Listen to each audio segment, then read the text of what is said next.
Тістердің қызметі асты тістеу және шайнау, яғни механикалық үгу. Сонымен қатар олар сөйлеуге де қатысады.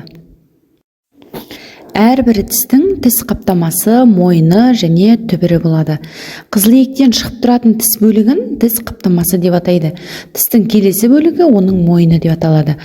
Ол қызылиекпен жабылған. Тістің үшінші бөлігі түбірі. Ол тіс ұяшығына бекінген. Тістің қаптамасы мен мойны тіс цементімен қапталған. Тамыр ұшында жүйке талшықтар мен қан тамырларының жұмсақ ұлпасына пульпа түсетін тесік болады. Әрбір тіс 3 қабаттан тұрады. Сыртқы кіреуке, эмалі, ортаңғы дентин, ішкі тістің жұмсақ ұлпасы, пульпасы. Ересек адамдарда 32 тіс болады. Олар жоғарғы және төменгі жақ сүйектерде орналасқан. Тамақты қабылдауға байланысты әр қайсының өзіне тән қызметі бар. Тістің 4 түрі белгілі. Күрек тістер. Олардың өткір жиектері бар. Олар тамақты тістеу және үзу үшін қолданылады. Ит тістер. Олардың пішіні конус тәрізді. Тамақты жұлуға, үзуге көмектеседі. Келесі кіші және үлкен азу тістер, немесе премоляр және молярлар. Олардың ерекшелігі тістердің бетінде төмпешіктері болады. Бұл тістер тамақты ұсақтауға, ұнтақтауға арналған. Адамның жақ сүйектерінде терең орналасқан тіс түбірлері болады. Тістің көрінетін бөлігі тіс сауыты деп аталады. Ол ағзадағы ең қатты зат эмальмен қапталған.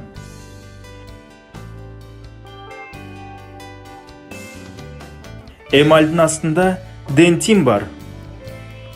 Ол қаттылығы мен беріктігі жағынан эмальдан кейінгі орында алады.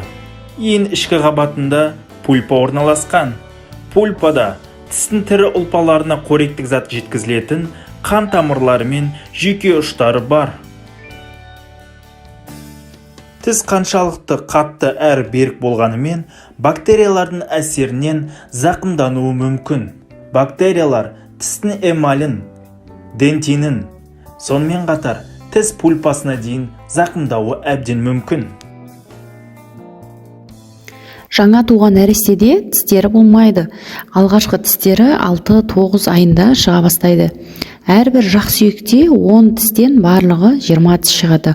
Бұл тістерді сүт тістер деп атайды. Және бала 3 жасқа толғанға дейін толық шығып бітеді. Сүт тістер 6-7 жасқа қарай түсе бастайды. Олардың орнына тұрақты тістер шығады. Бұл балалардың жақ сүйектерінің ерекшелігіне байланысты. Тұрақты тістердің жасушалары сүт тістердің түбірінде орналасады. Олар біртіндеп сүт тістерді итеріп шығарады да тістерге қоректік заттардың түсуіне кедергі келтіреді. 12-14 жасқа қарай тұрақты тістер толық шығып бітеді. Ең соңғы азу тістер 18-20 жаста, кейде одан да көп кеш шығады. Оларды ақыл тістер деп атайды. Шын мәнінде олардың ақылға ешқандай қатысы жоқ. Тіс гигиенасы. Ауру тістер басқа мүшелерге, яғни жүрек, бүйрек, буын және тағы басқаларға зиянын келтіреді.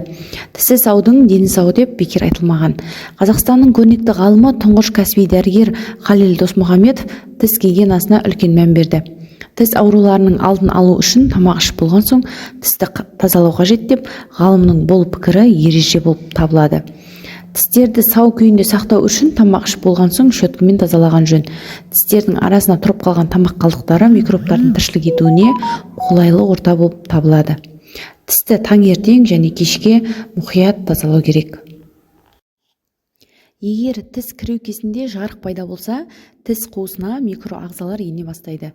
Кіреуке қатты заттарды, мысал үшін жаңғақ, мұз, кәмпит, тағы басқа заттарды тістеген кезде зақымдалады. Егер ыстық тамақтан кейін бірден суық су ішсе де немесе балмұздақ жесе де эмаль оңай бұзылады.